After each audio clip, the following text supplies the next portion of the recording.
नमस्कार दोस्तों। आज मैं आपको सुनाने जा रही हूँ कथा सम्राट मुंशी प्रेमचंद द्वारा लिखी हुई एक बहुत ही खूबसूरत कहानी तैतर। आखिर वही हुआ जिसकी आशंका थी, जिसकी चिंता में घर के सभी लोग, विशेषतः प्रसूता पड़ी हुई थी। 3 पुत्रों के पश्चात कन्या का जन्म हुआ। माता सौर में सूख गई, पिता बाहर आंगन में सूख गए और पिता की वृद्धा माता सौर द्वार पर सूख गई। अनर्थ, महा अनर्थ। भगवान ही कुशल करें तो हो। यह पुत्री नहीं, राक्षसी है। इस अभागिनी को इसी घर में आना था। आना ही था तो कुछ दिन पहले क्यों ना आई। भगवान साथ में शत्रु के घर भी तैतर का जन्म न दे। पिता का नाम था पंडित दामोदर दत्त। शिक्षित आदमी थे, शिक्षा विभाग में ही नौकर भी थे, मगर इस संस्कार को कैसे मिटा देते जो परंपरा से हृदय में जमा हुआ था कि तीसरे बेटे की पीठ पर होने वाली कन्या अभागिनी होती है। या पिता को लेती है, या माता को, या अपने को। उनकी वृद्धा माता लगी नवजात कन्या को पानी पी पी कर कोसने। कलमुही है, कलमुही। न जाने क्या करने आई है यहाँ। किसी बांझ के घर जाती तो उसके दिन फिर जाते। दामोदर दत्त दिल में तो घबराए हुए थे, पर माता को समझाने लगे, अम्मा तैतर वैतर कुछ नहीं। भगवान की जो इच्छा होती है वही होता है। ईश्वर चाहेंगे तो सब कुशल ही होगा। गाने वालियों को बुला लो, नहीं तो लोग कहेंगे 3 बेटे हुए तो कैसे फूली फिरती थी, 1 बेटी हो गई तो घर में कोहराम मच गया। माता, अरे बेटा, तुम क्या जानो इन बातों को। मेरे सिर तो बीत चुकी है। प्राण नहीं में समाया हुआ है। तैतर ही के जन्म से तुम्हारे दादा का देहांत हुआ। तभी से तैतर का नाम सुनते ही मेरा कलेजा कांप उठता है। दामोदर, इस कष्ट के निवारण का कोई भी उपाय होगा। माता, उपाय बताने को तो बहुत हैं। पंडित जी से पूछो तो कोई ना कोई उपाय बता देंगे, पर इससे कुछ होता नहीं। मैंने कौन से अनुष्ठान नहीं किए, पर पंडित जी तो गरम मुट्ठियां करके चले गए। यहाँ जो सिर पर पड़ना था वह पड़ ही गया। अब टके के पंडित रह गए हैं। जजमान मरे या जिए, उनकी बला से उनकी दक्षिणा मिलनी चाहिए बस। धीरे से, लड़की दुबली पतली भी तो नहीं है। तीनों लड़कों से ज्यादा हष्टपुष्ट है। बड़ी बड़ी आंखें हैं, पतले पतले लाल लाल ओठ हैं जैसे गुलाब की पत्ती। घोरा चिट्टा रंग है, लंबी सी नाक। कल मुही नहलाते समय रोई भी नहीं, टुकुर टुकुर ताकती रही। यह सब लक्षण कुछ अच्छे थोड़े ही है। दामोदर दत्त के तीनों लड़के सांवले थे, कुछ विशेष रूपवान भी न थे। लड़की के रूप का बखान सुनकर उनका चित्त कुछ प्रसन्न हुआ। बोले, अम्मा जी, तुम भगवान का नाम लेकर गाने वालियों को बुला भेजो। गाना बजाना होने दो। भाग्य में जो कुछ है वह तो होगा ही। माता, जी तो हुलसता नहीं, करूं क्या। दामोदर, गाना न होने से कष्ट का निवारण तो होगा नहीं कि हो जाएगा। अगर इतने सस्ते जान छूटे तो न कराओ गाना। माता, बुलाए लेती हूँ बेटा, जो कुछ होना था वह तो हो ही गया। इतने में दाई ने सौर में से पुकार कर कहा, बहू जी कहती हैं गाना वाना कराने का काम नहीं है। माता, भला उनसे कहो चुप बैठी रहें। बाहर निकलकर मनमानी करेंगी। 12 ही दिन है, बहुत दिन नहीं है। बहुत इतराती फिरती थी, यह न करूंगी वह न करूंगी। देवी क्या है, देवता क्या है। मर्दों की बात सुनकर वही रट लगाने लगती थी, तो अब चुपके से बैठती क्यों नहीं। मैं तो तैतर को अशुभ मानती और सब बातों में मैमों की बराबरी करती हैं, और इस बात में भी करें। यह कहकर माताजी ने नाइन को भेजा कि जाकर गाने वालियों को बुला ला, पड़ोस में भी कहती जाना। सवेरा होता ही बड़ा लड़का सोकर उठा और आंखें मलता हुआ जाकर दादी से पूछने लगा, बड़ी अम्मा, कल अम्मा को क्या हुआ। लड़की हुई है। बालक खुशी से उछलकर बोला, ओ हो, पैंजनिया पहनकर छुन छुन चलेगी। जरा मुझे भी दिखा दो दादी जी। अरे क्या सौर में जाएगा, पागल हो गया है क्या। लड़के की उत्सुकता न मानी, सौर के द्वार पर जाकर खड़ा हो गया और बोला, अम्मा जरा बच्ची को मुझे दिखा दो। दाई ने कहा, बच्ची अभी सोती है, जरा दिखा दो गोद में लेकर। दाई ने कन्या उसे दिखा दी तो वहां से दौड़ता हुआ अपने छोटे भाइयों के पास जा पहुंचा। उन्हें जगह जगह कर खुशखबरी सुनाई। बोला, नन्ही सी होगी, दूसरा बोला, बिल्कुल नन्ही सी, बस जैसी गुड़िया, ऐसी गोरी है कि क्या किसी साहब की लड़की होगी। यह लड़की तो मैं लूँगा। सबसे छोटा बोला, हमको भी दिखा दो। तीनों मिलकर लड़की को देखने आए और वहां से बगलें बजाते उछलते कूदते बाहर आए। बड़ा, देखा कैसी है? मझला, कैसे आंखें बंद किए पड़ी थी। छोटा, तो हमें तो दो। खूब द्वार पर बारात आएगी, हाथी घोड़े बाजे आतिशबाजी। मझला और छोटा ऐसे मग्न हो रहे थे मानो वह मनोहर दृश्य आंखों के सामने है। उनके सरल नेत्र मनोल्लास से चमक रहे थे। मझला बोला, फुलबारियां भी होंगी, हम भी फूल लेंगे। छठी भी हुई, बरही भी हुई, गाना बजाना खाना खिलाना देना दिलाना सब कुछ हुआ, पर रस्म पूरी करने के लिए दिल से नहीं, खुशी से नहीं। लड़की दिन ब दिन दुर्बल और अस्वस्थ होती जाती थी। माँ उसे दोनों वक्त अफीम खिला देती और बालिका दिन और रात नशे में बेहोश पड़ी रहती। जरा भी नशा उतरता तो भूख से विकल होकर रोने लगती। माँ कुछ ऊपरी दूध पिलाकर अफीम खिला देती। आश्चर्य की बात तो यह थी कि अब की उसकी छाती में दूध ही नहीं उतरा। यों भी उसे दूध देर से उतरता था, पर लड़कों की बेर उसे नाना प्रकार की दूध वर्धक औषधियां खिलाई जाती। बार बार शिशु को छाती से लगाया जाता, यहाँ तक कि दूध उतर ही आता था। पर अब की यह आयोजनाएं न की गईं। फूल सी बच्ची कुमलाती जाती थी। माँ तो कभी उसकी ओर तकती भी न थी। हाँ, नायन कभी चुटकियां बजाकर चुमकारती तो शिशु के मुख पर ऐसी दयनीय, ऐसी करुण वेदना अंकित दिखाई देती कि वह आंखें पहुंचती हुई चली जाती थी। बहू से कुछ कहने सुनने का साहस न पड़ता। बड़ा लड़का सिद्धू बार बार कहता, अम्मा बच्ची को दो, बाहर से खिला लाऊं, पर माँ उसे झड़क देती थी। 3-4 महीने हो गए। दामोदर दत्त रात को पानी पीने उठे तो देखा कि बालिका जाग रही है। सामने ताक पर मीठे तेल का दिया जल रहा था। लड़की टकटकी बांधे उसी दीपक की ओर देखती थी और अपना अंगूठा चूसने में मग्न थी। चुभ चुभ की आवाज आ रही थी। उसका मुख मुरझाया हुआ था, पर वह न रोती थी न हाथ पैर फेंकती थी। बस अंगूठा पीने में ऐसी मग्न थी मानो उसमें सुधारस भरा हो। वह माता के स्तनों की ओर मुंह भी न फेरती थी, मानो उसका मन उन पर कोई अधिकार ही नहीं। उसके लिए वहां कोई आशा नहीं। बाबू साहब को उस पर दया आई। इस बेचारी का मेरे घर जन्म लेने में क्या दोष है? मुझ पर या इसकी माता पर जो कुछ भी पड़े, इसमें उसका क्या अपराध? हम कितनी निर्दयता कर रहे हैं। कुछ कल्पित अनिष्ट के कारण उसका इतना तिरस्कार कर रहे हैं। माना कि कुछ अमंगल हो भी जाए तो उसके भय से इसके प्राण ले लिए जाएंगे। अगर अपराधी है तो मेरा प्रारब्ध है। इस नन्हे से बच्चे के प्रति हमारी कठोरता क्या ईश्वर को अच्छी लगती होगी? उन्होंने उसे गोद में उठा लिया और उसका मुख चूमने लगे। लड़की को कदाचित पहली बार सच्चे स्नेह का ज्ञान हुआ।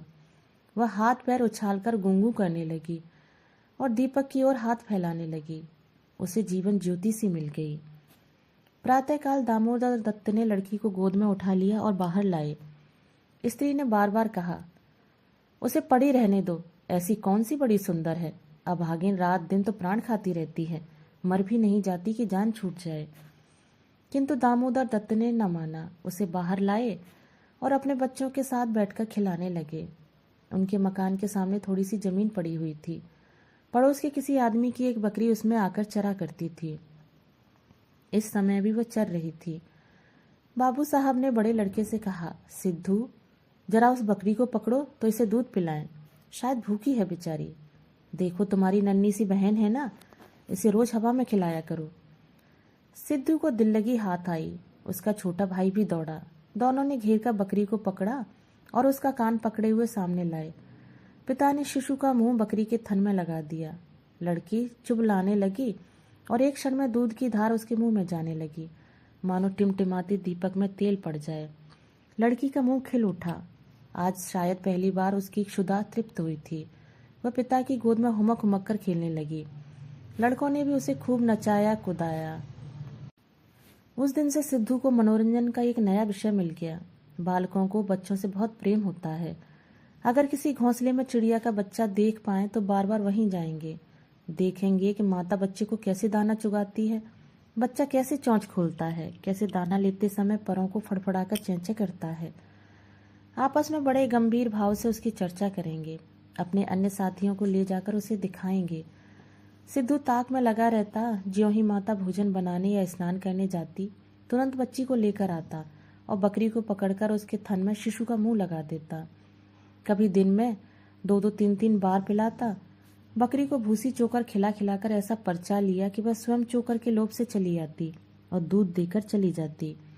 इस भांति कोई 1 महीना गुजर गया। लड़की हष्ट-पुष्ट हो गई, मुख पुरुष के समान विकसित हो गया, आंखें जग उठी।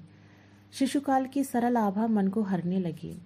माता उसे देख देख कर चकित होती थी कि किसी से कुछ कह तो नहीं सकती, पर दिल में उसे आशंका होती कि अब वह मरने को नहीं, हम ही लोगों के सिर जाएगी। कदाचित ईश्वर उसकी रक्षा कर रहे हैं, जभी तो दिन पर दिन निखरती आती है। नहीं, अब तक ईश्वर के घर पहुंच गई होती। मगर दादी माता से कहीं ज्यादा चिंतित थी। उसे भ्रम होने लगा कि वह बच्ची को दूध खूब पिला रही है, सांप को पाल रही है। शिशु की ओर आंख उठाकर भी नहीं देखती। यहाँ तक कि एक दिन कह बैठी, लड़की का बड़ा छो करती हो। हाँ भाई, माँ हो कि नहीं, तुम ना छो करोगी तो करेगा कौन? अम्मा जी, ईश्वर जानते हैं जो मैं इसे दूध पिलाती हूँ। अरे तो मैं मना थोड़ी ही करती हूँ, मुझे क्या गरज पड़ी है कि मुफ्त में अपने ऊपर पाप लूं? कुछ मेरे सिर तो जाएगी नहीं।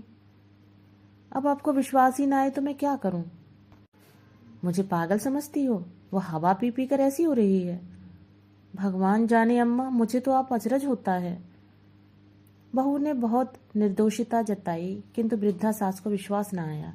उसने समझा, यह मेरी शंका को निर्मूल समझती है, मानो मुझे इस बच्ची से कोई बैर है। उसके मन में यह भाव अंकुरित होने लगा कि इसे कुछ हो जाए तब यह समझे कि मैं झूठ नहीं कहती थी। वह जिन प्राणियों को अपने प्राणों से भी प्रिय समझती थी, उन्हीं लोगों की अमंगल की कामना करने लगी, केवल इसलिए कि मेरी शंकाएं सत्य हो जाएं। वह यह तो नहीं चाहती थी कि कोई मर जाए, पर इतना अवश्य चाहती थी कि किसी बहाने से मैं चेता दूं कि देखा, तुमने मेरा कहा न माना, यह उसी का फल है। उधर सास की ओर से ज्यों ज्यों यह द्वेष भाव प्रकट होता था, बहू का कन्या के प्रति स्नेह बढ़ता था। ईश्वर से मनाती रहती थी कि किसी भांति 1 साल कुशल से कट जाता तो इनसे पूछती। कुछ लड़की का भोला भाला चेहरा, कुछ अपने पति का प्रेम वात्सल्य देखकर भी उसे प्रोत्साहन मिलता था। विचित्र दशा हो रही थी। न दिल खोलकर प्यार ही कर सकती थी, न संपूर्ण रीति से निर्दय होते ही बनता था, न हंसते बनता था, न रोते। इस भांति 2 महीने गुजर गए और कोई अनिष्ट न हुआ। तब तो वृद्धा सास के पेट में चूहे दौड़ने लगे। बहू को 2-4 दिन ज्वर भी नहीं आता कि मेरी शंका की मर्यादा रह जाए। पुत्र भी किसी दिन पैर गाड़ी पर से नहीं गिर पड़ता। न बहू के मैके से ही किसी के स्वर्गवास की सुनावनी आती है। एक दिन दामोदर दत्त ने खुले तौर पर कह भी दिया कि अम्मा, यह सब ढकोसला है। 73 लड़कियां क्या दुनिया में होती नहीं, तो सबके सब माँ बाप मर ही जाते हैं। अंत में उसने अपनी शंकाओं को यथार्थ सिद्ध करने के लिए एक तरकीब सोच निकाली। एक दिन दामोदर दत्त स्कूल से आए तो देखा कि अम्मा जी खाट पर अचेत पड़ी हुई हैं। स्त्री अंगीठे में आग रखे उनकी छाती सेक रही है और कोठरी के द्वार और खिड़कियां बंद हैं। घबराकर कहा, अम्मा जी, क्या दशा है? स्त्री, दोपहरी से कलेजे में एक शूल उठ रहा है, बेचारी बहुत तड़प रही हैं। दामोदर, मैं जाकर डॉक्टर साहब को बुला लाऊं ना? देर करने से शायद रोग बढ़ जाए। अम्मा जी, कैसी तबीयत है? माता ने आंखें खोली और कराते हुए बोली, बेटा तुम आ गए, अब न बचूंगी। हाय भगवान, अब न बचूंगी। जैसे कोई कलेजे में बर्छी चुभा रहा है। ऐसी पीड़ा कभी नहीं हुई, इतनी उम्र बीत गई, ऐसी पीड़ा न हुई। स्त्री, यह कलमुही छोकरी न जाने किस मनहूस घड़ी में पैदा हुई थी। सास, बेटा सब भगवान करते हैं, ये बेचारी क्या जाने। देखो मैं मर जाऊं तो उसे कष्ट मत देना। अच्छा हुआ मेरे सिर आई, किसी के सिर तो जाती ही, मेरे ही सिर सही। हाय भगवान, अब न बचूंगी। दामोदर, जाकर डॉक्टर को बुला लाऊं? अभी लौटा आता हूँ। माताजी को केवल अपनी बात की मर्यादा निभानी थी, रुपए न खर्च कराने थे। बोली, नहीं बेटा, डॉक्टर के पास जाकर क्या करोगे? अरे वह कोई ईश्वर है? डॉक्टर अमृत पिला देगा, 10-20 भी ले जाएगा। डॉक्टर वैद्य से कुछ ना होगा बेटा, तुम कपड़े उतारो, मेरे पास बैठकर भागवत पढ़ो। अब न बचूंगी। हाय राम। दामोदर, तैतर बुरी चीज है। मैं समझता था कि ढकोसला ही ढकोसला है। स्त्री, इसी से तो मैं उसे कभी मुंह नहीं लगाती थी। माता, बेटा बच्चों को आराम से रखना, भगवान तुम लोगों को सुखी रखे। अच्छा हुआ मेरे ही सिर गई, तुम लोगों के सामने मेरा परलोक हो जाएगा। कहीं किसी दूसरे के सिर जाती तो क्या होता राम। भगवान ने मेरी विनती सुन ली। हाय हाय। दामोदर दत्त को निश्चय हो गया कि अब अम्मा न बचेंगी। बड़ा दुख हुआ। उनके मन की बात होती तो वह माँ के बदले तैतर को न स्वीकार करते। जिस जननी ने जन्म दिया, नाना प्रकार के कष्ट झेलकर उनका पालन पोषण किया, अकाल वैधव्य को प्राप्त होकर भी उनकी शिक्षा का प्रबंध किया, उसके सामने एक दुधमुही बच्ची का क्या मूल्य था, जिसके हाथ का एक गिलास पानी भी वह नहीं जानते थे। शोकातुर हो कपड़े उतारे और माँ के सिरहाने बैठकर भागवत की कथा सुनाने लगे। रात को बहू भोजन बनाने चली तो सास से बोली, अम्मा जी तुम्हारे लिए थोड़ा सा साबूदाना छोड़ दूं? माता ने व्यंग करके कहा, बेटी अन्न बिना न मारो, भला साबूदाना मुझसे खाया जाएगा? जाओ थोड़ी पूड़ियाँ छान लो, पड़े पड़े जो कुछ इच्छा होगी खा लूंगी, कचौड़ियाँ भी बना लेना। मरती हूँ तो भोजन को तरस तरस कर क्यों मरूं? थोड़ी मलाई भी मंगवा लेना, चौक की हो। फिर थोड़े खाने जाऊंगी बेटी, थोड़े से केले मंगवा लेना, कलेजे के दर्द में केले खाने से आराम होता है। भोजन के समय पीड़ा शांत हो गई, लेकिन आध घंटे के बाद फिर जोर से होने लगी। आधी रात के समय कहीं जाकर उनकी आंख लग गई। एक सप्ताह तक उनकी यही दशा रही। दिन भर पड़ी कराहा करती, बस भोजन के समय जरा वेदना कम हो जाती। दामोदर दत्त सिरहाने बैठे पंखा झलते और मातृवियोग के आगत शोक से रोते। घर की मेहरी ने मोहल्ले भर में यह खबर फैला दी। पड़ोसी ने देखने आई तो सारा इल्जाम बालिका के सिर गया। एक ने कहा, यह तो कहो बड़ी कुशल हुई कि बुढ़िया के सिर गई, नहीं तो तैतर माँ बाप दो में से एक को लेकर तभी शांत होती है। देव न करे कि किसी के घर तैतर का जन्म हो। दूसरी बोली, मेरे तो तैतर का नाम सुनते ही रोए खड़े हो जाते हैं। भगवान बांझ रखे पर तैतर न दे। एक सप्ताह के बाद वृद्धा का कष्ट निवारण हुआ। मरने में कोई कसर न थी। वह तो कहो पुरखाओं का पुण्य प्रताप था। ब्राह्मणों को गौदान दिया गया, दुर्गा पाठ हुआ, तब कहीं जाके संकट कटा। दोस्तों, अभी आप सुन रहे थे अंधविश्वासों पर कड़ा प्रहार करती मुंशी प्रेमचंद की कहानी तैतर। दोस्तों, कहानी आपको कैसी लगी? कहानी के विषय में अपने विचार मुझे कमेंट बॉक्स में जरूर साझा कीजिएगा। धन्यवाद।